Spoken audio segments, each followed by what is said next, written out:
Sir second ইয়ারের student যাকে প্রথম দিন থেকে আমি একটা জিনিস বলি আপনাকে, ইনভেস্টিগেশনের ব্যাপারে আমরা কালকে ডিটেল ব্রিফিং করব। একটা বিষয় যেটি হচ্ছে ঘটনাটি ঠিক কখন ঘটেছিল আমি যেটা বললাম, ইনভেস্টিগেশন ব্যাপারে আমরা কালকে ডিটেল ব্রিফিং করব। এখনো তদন্তের স্বার্থে আমরা আর কিছু বলবো না। ইনভেস্টিগেশন নিয়ে আমরা কালকে ব্রিফিং করব। ইনভেস্টিগেশন ছাড়া একটা বিষয়, সেটা হচ্ছে নিরাপত্তা নিয়ে একটা প্রশ্ন উঠছে। আপনারা কি মনে করেন কোন জায়গায় কোনো গাফিলতি ছিল? কারণ এই যে জায়গা মোহনবাগান অ্যাভিনিউ প্রায় 4-5 কিলোমিটার রাস্তা, সেই জায়গায় অনেক জায়গায় আলো থাকে না, সেই জায়গায় হচ্ছে সিসি ক্যামেরা ওই রাস্তাটায় নেই, এবং এইখানে কি পুলিশের টহলও থাকে না বলে অনেকে অভিযোগ করছেন।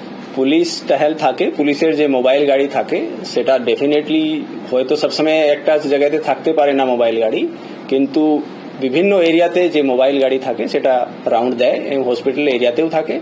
প্রাইভেট যেহেতু মেডিকেল কলেজ আছে, ওদের নিজের পার্সোনাল সিকিউরিটি আছে, প্রাইভেট সিকিউরিটি আছে,